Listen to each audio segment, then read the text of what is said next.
মৃত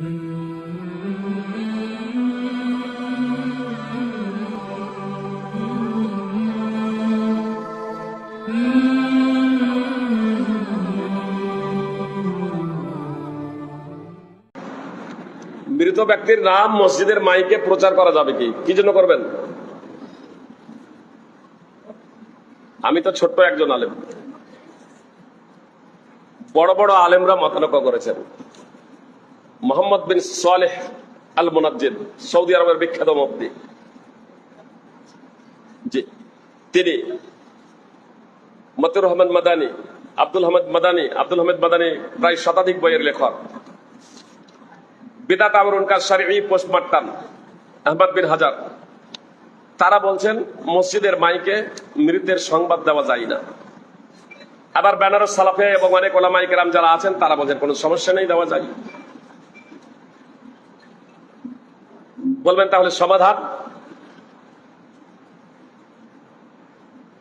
মাইয়াতের সংবাদ মসজিদেও দেওয়া যায়, মসজিদের বাইরেও দেওয়া যায়। প্রথমত কমন কথা বুঝতে পেরেছেন?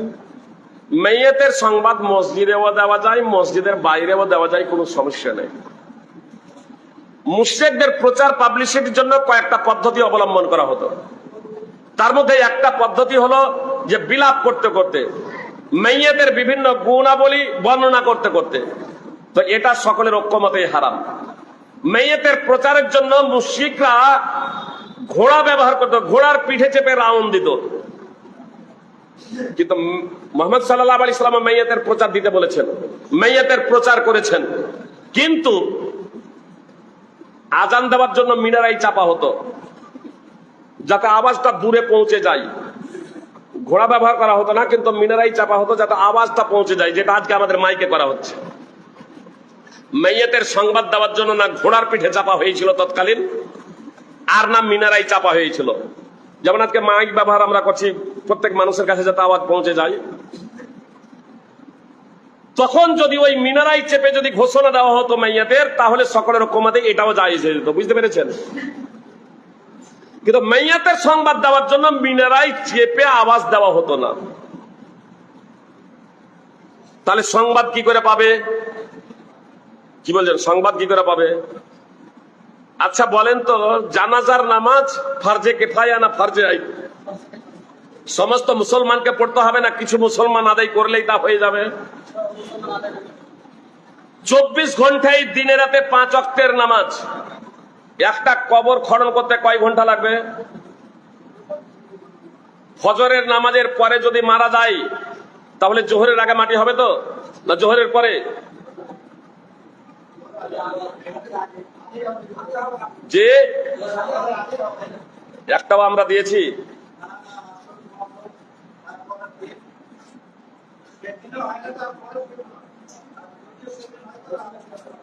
আপনার জোহর পরেও যদি দেন কোনো সমস্যা নাই। তো জোহরের পর, ফজরের পরে সাধারণত মাটি গেলে সকালে মানুষ যদি মারা যায় তাহলে জোহরের পরে মাটি। জোহরের পরে যদি মারা যায় বা জোহরের আগেও যদি মারা যায় তাহলে আসরের পরে মাটি, তাই তো? মানে একটা নামাজ আমরা পাচ্ছি মাটি দেওয়ার জন্য। তো আমরা সবাই যদি নামাজি যদি হতাম, আর কেউ যদি মারা যেত, এবার মনে করেন কেউ মারা গেছে, ইমাম সাহেব নামাজ পড়ালেন, নামাজ পড়ার পরে বললেন উমুকের জানাজার নামাজ হবে। যেমন মসজিদে নববী এবং মসজিদে হারামে প্রত্যেক নামাজের পরে পরে ঘোষণা হচ্ছে মেয়েদের জানাজার নামাজ হবে। লাখ লাখ মানুষ নামাজ পড়ছে। তো এখানে যে নামাজগুলো পড়ছে তার থেকে বেশি নামাজি লোক নামাজ পড়তো না জানাজার? সমস্যাটা হচ্ছে সিংহভাগে আমরা বেনামাজি। নামাজ পড়তে আসলে জানতে পারতো কি পারতো না? যেমন এখন কমন বুঝার চেষ্টা করুন বিষয়টা। এখন এসেছেন, কেউ বলছেন যে উমুক মারা গিয়েছে, সকাল 9টায় জানাজার নামাজ হবে। জি, এখন মাইক মসজিদে বাজছে না? আমি বলে দিলাম যে উমুক মারা গিয়েছে, সকাল 9টায় জানাজার নামাজ হবে, কোনো সমস্যা নেই। বুঝতে পেরেছেন? কোনো সমস্যা নেই। যেটা নিষেধ, যেটা যারা বলছেন আব্দুল হামিদ মাদানী এবং অন্যান্য যারা বলছেন, মোহাম্মদ বিন সালেহ সৌদি আরবের বিখ্যাত মুফতি, যারা বলছেন নিষেধ, এটা কখন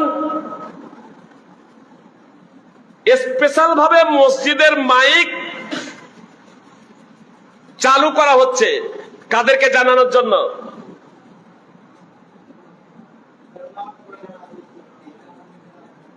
যারা নামাজ পড়তে আসেনি তাদেরকে, নামাজ পড়তে যারা এসে তারা তো জেনে যাবে, যারা নামাজ পড়তে আসেনি তাদেরকে জানানোই হচ্ছে ওই মাইকের মূল লক্ষ্য এবং উদ্দেশ্য। হ্যাঁ, লোকজন প্রচুর আছে। আবারও শুনুন, লোকজন মসজিদ ভর্তি, প্রথম তলাও ভর্তি, দোতলাও ভর্তি, তিন তলাও ভর্তি মসজিদ। আপনার বক্সের মাধ্যমে ইমাম সাহেব ইমামতি করছেন, মানে লোকজন প্রচুর। তো ওই বক্সের মাধ্যমেও যদি মাইকে যদি ইমামতি করছেন, আর মাইকেই যদি বলেন যে উমুকের ইন্তেকাল হয়েছে, তার জানাজার এতটার সময় হবে, তাহলে কোনো সমস্যা নাই। কিন্তু নামাজ পড়ছে মুখে আর মাইকে ঘোষণা দিচ্ছে উমুকের নামাজ হবে এতটাই, এই জায়গাটাতে আপত্তি। বিষয়টা বুঝে এসেছেন আসেনি? আরো কমন জেনে রাখেন যে বেনামাজি যদি আপনার জানাজার নামাজ পড়ে কি লাভ হবে বলেন তো? বেনামাজি জানাজা পড়ে বেনামাজি নেকি পাবে? আসরের নামাজ হচ্ছে, মনে করেন একজন বিশিষ্ট লোক মারা গিয়েছে, বলা হয়েছে আসরের নামাজের পরে তার জানাজার নামাজ হবে। 5000 লোক জড়ো হয়েছে, 100 জন লোক মসজিদে, ইমাম সাহেব 100 জন লোককে নিয়ে নামাজ পড়ছেন, আর বাকি 4900 জন লোক বাইরে দাঁড় হয়ে আছে যে ইমাম সাহেবের নামাজ শেষ হবে তো লাশ বের হবে, তাহলে আমরা জানাজার নামাজ পড়বো। ওই দিনও আর আসরের নামাজ তারা পড়ে না। আসরের নামাজ ছিল কম্পালসারি, জানাজার নামাজ কম্পালসারি সকলের জন্য না। তারা যদি জানাজার নামাজ পড়তে না আসতো তাহলেও তাদের বিন্দু মাত্র পাপ হতো না। আসরের নামাজ ছেড়ে বাইরে দাঁড়িয়ে আছে, পাপ হচ্ছে না? হচ্ছে না। তারপরেও তাদের অন্তরে ভয় নাই। তাহলে কিসের ভয়ে এসেছে জানাজার নামাজ পড়তে? আল্লাহর নেকির উদ্দেশ্যে। কিসের জন্য?